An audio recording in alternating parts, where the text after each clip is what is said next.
Hi, I'm Deborah Roth from Spirited Living, and I'm back this month with the 10th in my series, my monthly year-long series at the Wellness Universe on joy, specifically called What's Your JQ? Embracing Joy as a Core Life Skill. And if you are watching this on YouTube for the first time rather than the Wellness Universe, please go to thewellnessuniverse.com and check out their offerings. In addition to this kind of thing, they really address wellness on every level: mind, body, heart, spirit. Their classes, their meditations, movement, I mean, you name it. And if you're a practitioner, definitely check them out as a really wonderful community and a place to present the things that you love most to do. So, my little commercial, my happy commercial for the Wellness Universe. This month, we will be looking at, and we've kind of touched on it, and it's bringing it together. We're looking at the role of joy in managing mental health.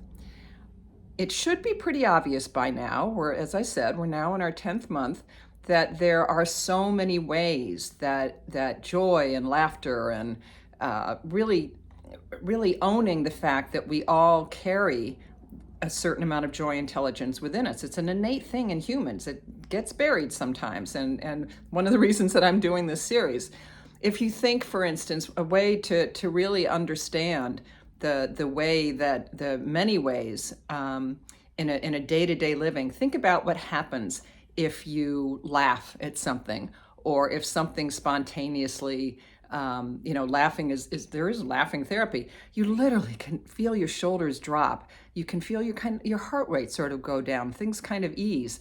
That's because your body is settling into and moving away. It's settling into calm. It's moving away from a fight or flight response, especially if you're doing that in a tough time.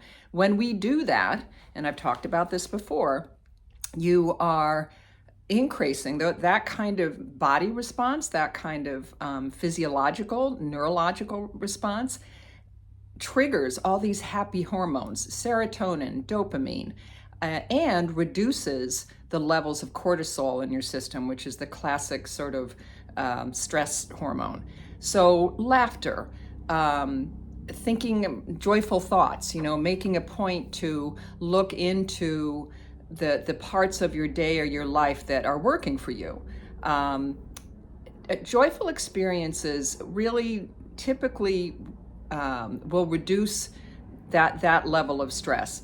If it doesn't come by you naturally, it is a practice. And as I've talked about here, and I'll give you a few more. Each month, I've tried to give you a few different ways that you can incorporate a commitment to building your own JQ, your own joy intelligence as we go. The chair of joy, of course, being a classic one. And in terms of mental health, let's see, I think it was my third the third installment in this series, back in March, I focused on the chair of joy and the four components: sit, breathe, think, feel, and gave you some scientific studies that really acknowledge each one of those four stages: sit, breathe, think, and feel, and how they affect your whole system, mentally, physically, emotionally, spiritually. And all these sort of happy hormone releases that we're talking about just can happen with the chair of joy. So I always make sure that I have time to lead you through a chair of joy in these sessions.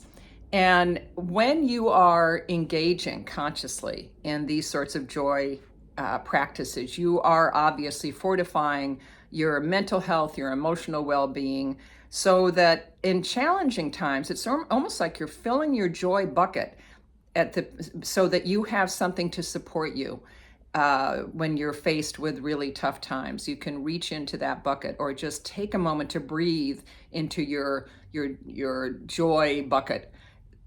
It won't eliminate, but it can help ameliorate the pain that you may be feeling.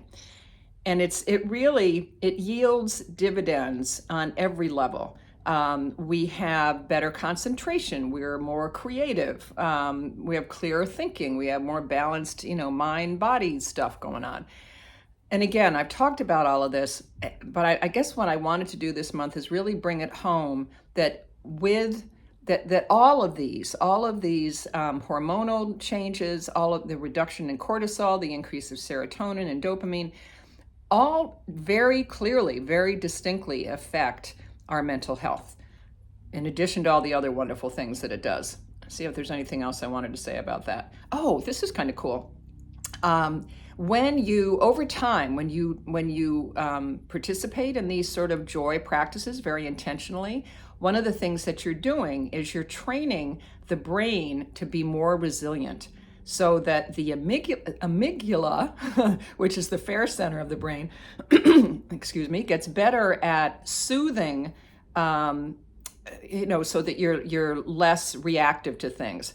And the prefrontal cortex, which is our more rational executive brain function, gets better at soothing our emotional surges, and we become just able to handle difficult things more easily.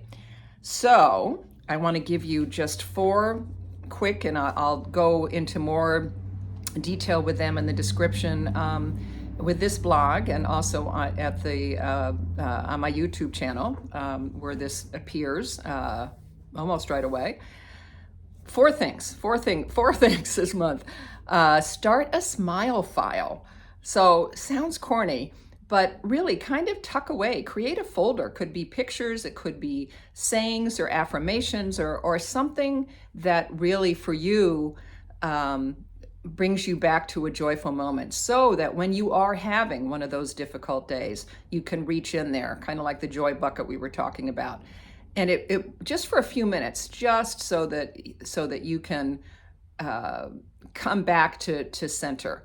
The idea is not to eliminate negative feel, I won't even call them negative, to eliminate the full range of emotions, but to honor that joy has a place in there, and that there are ways that we can balance everything, all the emotions that we're feeling throughout life.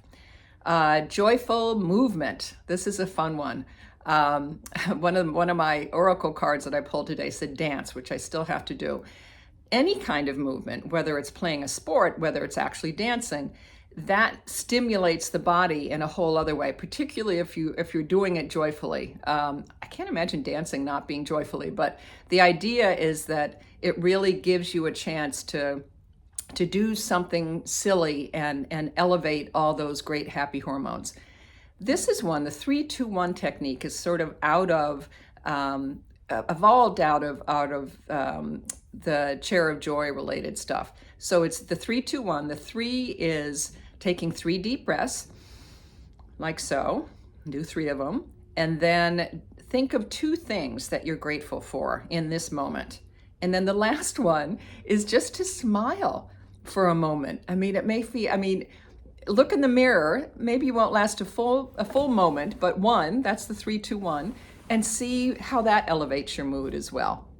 And the last one is really coming up with a very positive, beautiful bedtime ritual, because that's when our brains, and early morning too, when you're kind of half awake, half asleep, that's when our brains can start chewing and ruminating more than we wanted to. So play a beautiful song. You could read something, you could do some kind of meditation, but do something, do your gratitude list, and that's always a great time. But something joyful that you did during the day, you can bring in at that moment. So 4 suggestions, and now I'm going to lead you through a short little chair of joy. If you've been following me, if you've been participating in this, you can do this every day and new, different, wonderful things come up. So just settle in, sit, imagine that you are sitting in a special chair. Maybe you're already sitting in a special chair. I love the one that I'm sitting in right now. And just feel your system settle in that way. Your shoulders dropped, as I talked about at the beginning. And now breathe a few cleansing, beautiful, anchoring, grounding, deep breaths. And we know there's so much science that talks about the power of breath. And then in the think part of our equation, let bubble up a memory of joy, some moment that just brought you joy. Could have been last week, could have been years ago. And just don't question it, whatever comes up. And then feel the emotions that accompanied that moment of joy. Was it awe? Was it excitement? Was it giddiness? Was it great gratitude? And just I often imagine those feelings kind of like I'm standing in a pool, and I can bring them up and fill my whole body with all those joyful emotions and let it move up through your whole body, out through the top of your head, and be surrounded by all those sparkles of joy. And I hope you'll go enjoy the rest of your day and come back next month when we will be looking at how to build joyful communities. I hope you'll join me then.